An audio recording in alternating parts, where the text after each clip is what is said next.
You don't achieve worthwhile goals quickly or easily. They take time. They take struggle. They take relentless pursuit day in and day out. That's what it takes. But also, things don't usually fall apart quickly either.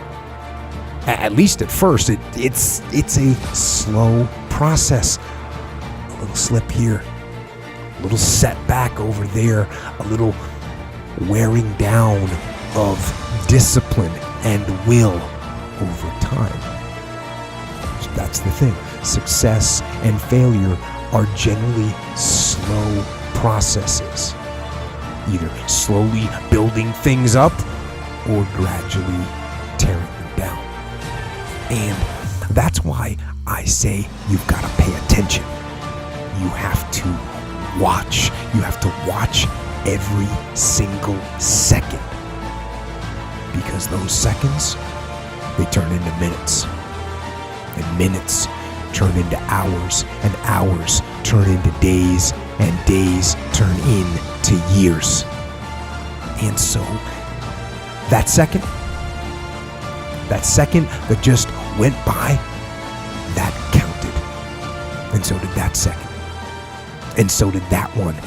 And in those precious seconds, you were either building or you were decaying.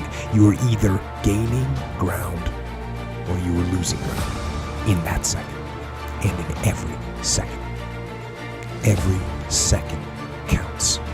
So make every second count. Well, you should be afraid of taking risks and pursuing something meaningful.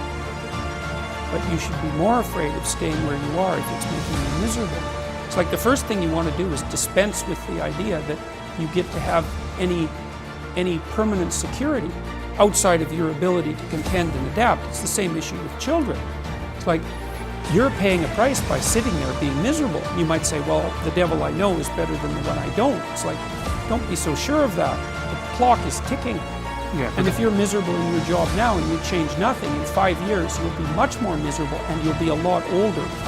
It's a luxury to pursue what makes you happy. It's a moral obligation to pursue what you find meaningful. And that doesn't mean it's easy. You know, if you take people, and I've told you this, and you expose them voluntarily to things that they are avoiding and are afraid of, you know, that they know they need to overcome in order to meet their goals, their self-defined goals. If you can teach people to stand up in the face of the things they're afraid of, they get stronger. And you don't know what the upper limits to that are, because you might ask yourself, like, if for 10 years, if you didn't avoid doing what you knew you needed to do, by your own definitions, right, within the value structure that you've created, to the degree that you've done that, what would you be like?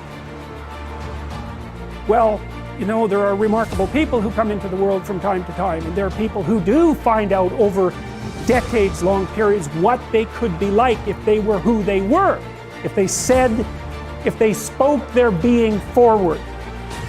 And they get stronger and stronger and stronger, and we don't know the limits to that. We do not know the limits to that. I wish I had not waited 14 years. Somebody said if you want to lose something, lose money. You can get that back. 8 out of 10 millionaires have been financially bankrupt. Walt Disney filed bankruptcy 7 times and had 2 nervous breakdowns. But don't lose time. There were 14 years I sat on the sideline. 14 years I said, I don't have an investor in me like Tony Robbins. 14 years that said, I don't have an MBA or a PhD, and I can't compete with these guys. I have the complexion of rejection. 14 years I silenced myself. Wow. And so I regret that, because there's some people that maybe if they'd heard my voice, they would not have turned to drugs. If they'd heard my voice, their lives would have taken a different direction. And I can't get those 14 years back. That haunts me, and I think that drives me when I speak with such energy. I'm trying to make up for that time, but I can't.